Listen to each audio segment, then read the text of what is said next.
Welcome to our podcast, where we talk about the interesting, frustrating, and inspiring experiences we have as people with strongly held religious views working in corporate IT. We're not here to preach or teach you our religion. We're here to explore ways we make our career as IT professionals mesh, or at least not conflict with, our religious life. This is Technically Religious. This is a continuation of the discussion we started last week. Thank you for coming back to join our conversation. Okay, so I think another aspect with food is, and you touched on it, dinners out with the team, right? When it's like, no, it's going to be a team meeting. It's going to be a team dinner. We're all going out. And again, just speaking for myself, it's like, okay, I'm going to have the glass of water. That's me. It's fine. You want to be a team member, you want to be part of it, but all of a sudden the meeting becomes, at least part of the meeting becomes about Leon and his food issues. Like, I don't want that to be that either. Right. I was just going to say, in some cases, at some conventions or maybe the parties at the conventions, they hand out those drink coupons that you can redeem at the bar.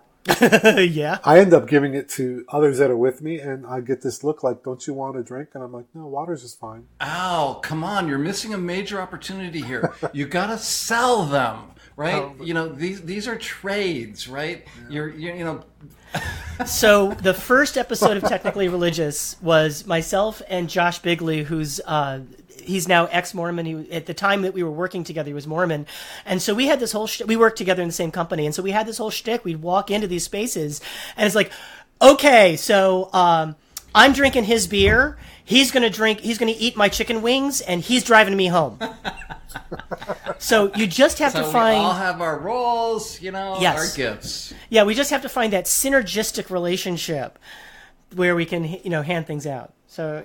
but yeah, it's, when they're handing out coupons for things like, yeah, thanks.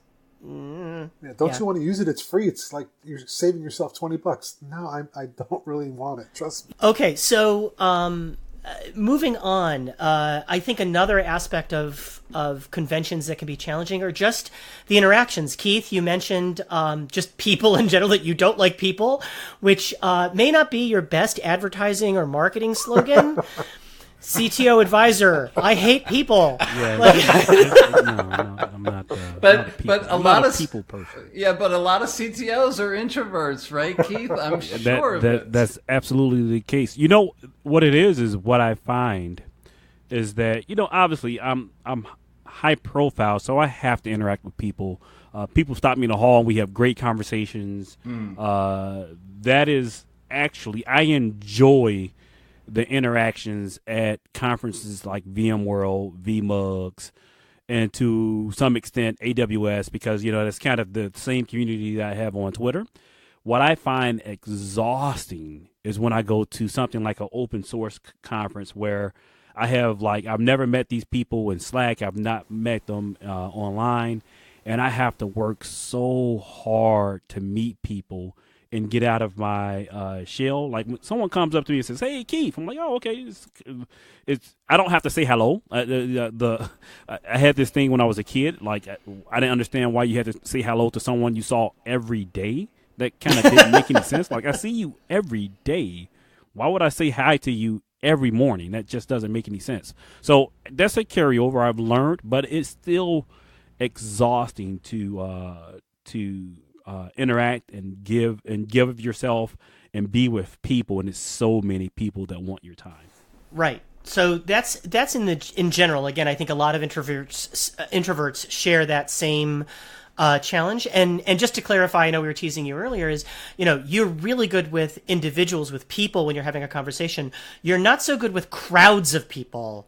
Like, exactly. That's the part that, I just don't want to deal with the 800 folks who are standing in front of me right now, all trying to get to lunch at the same time.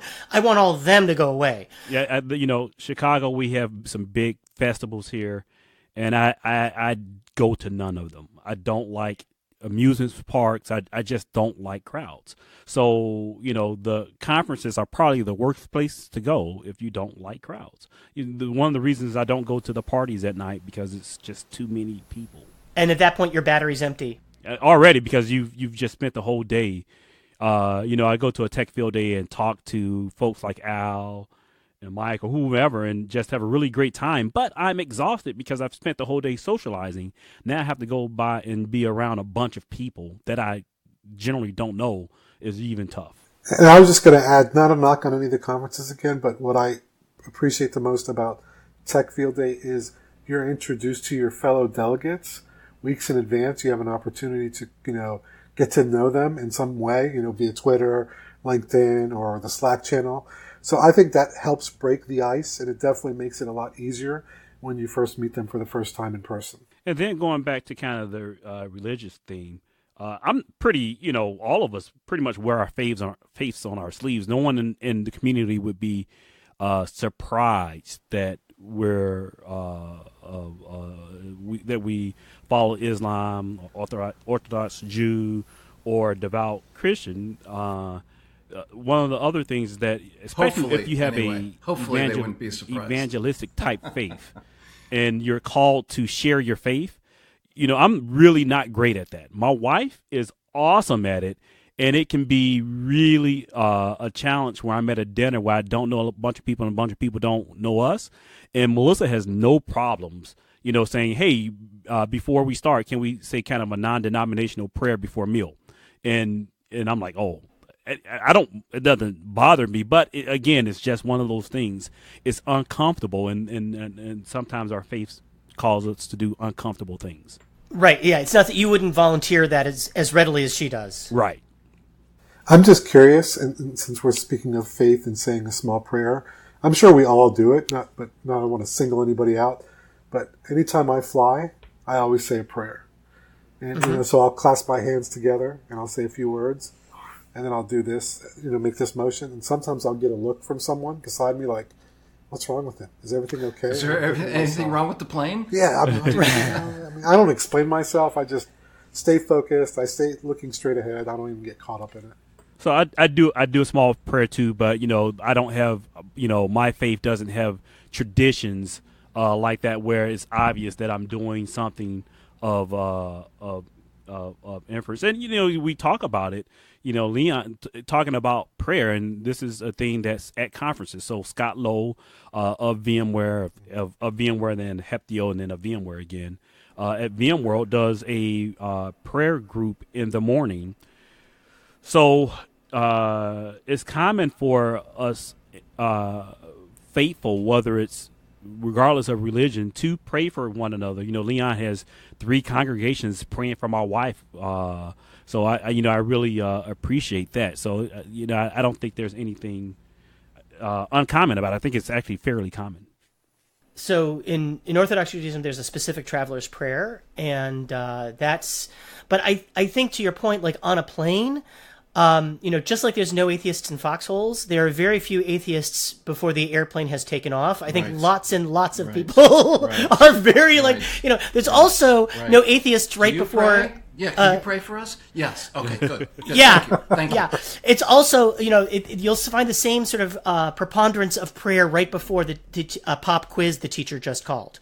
Like lots of people will, I think it's the same sort of reaction there. That's less, I think that's less uncommon or less confusing for folks than, again, at the team meeting, at the team dinner, where, all of a sudden it's like, yeah, but I have to go wash my hands, and then I can't talk between washing my hands and eating this bread. And then people want to have this conversation. It's like,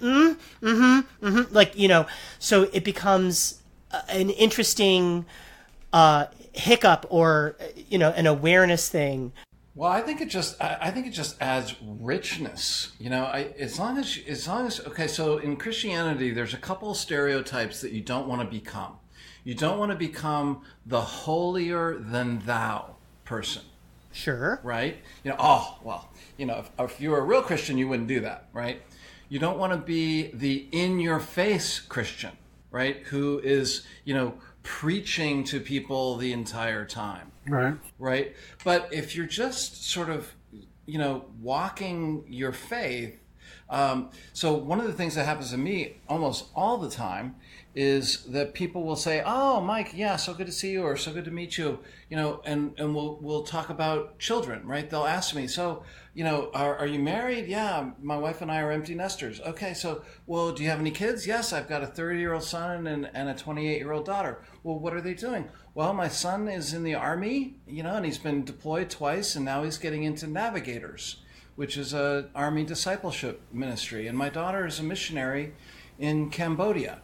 And so, that just opens up a whole rich conversation about why and what's going on and how did they get there and, what's their goal and how does that impact you? Gosh, your son was deployed. You must have been on your knees the whole time, all of this stuff. So to me, I really see there's really no way around, unless you really get into a shell, there's really, faith just, always comes up. You know what I mean?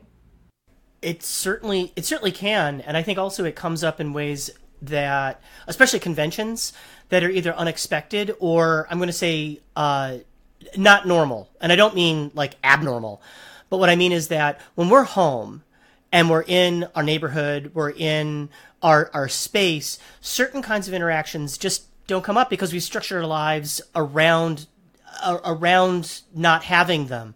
And an example I'll use is that in Orthodox Judaism, generally speaking, men and women don't touch.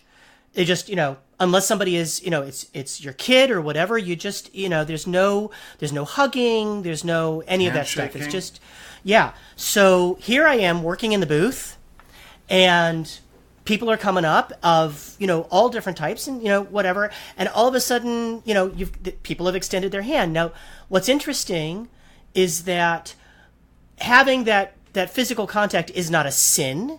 It's not a problem. It's just not, it's just not done. Preference. I'll say it's not done, and it's not done for particular reasons, but it's not like you violated a tenet of your faith to do it. It's just not done. What's worse is publicly embarrassing somebody. That is actually akin to murder. Yes. Really, it's consider. So if a woman puts her hand out, I'm going to shake her hand, absolutely, no doubt about it. But across the course of multiple days, after a while, it just becomes tiring. Like every time a woman puts her hand out, it's like, of course I'm going to shake her hand. Of course I'm going to be gracious. Of course I'm doing it. But it is something that is draining. Yeah, it's just contra normal to my normal experience, and it feels like that. And so, those kinds of interactions are still religious, and they're still, happening, but you have to find ways to navigate them. I don't know if you folks have had, any other things that push those limits in any way. I guess if I'm approaching a Muslim woman that's wearing hijab and I don't know her, there is a moment of awkwardness. I don't know if that's the right word.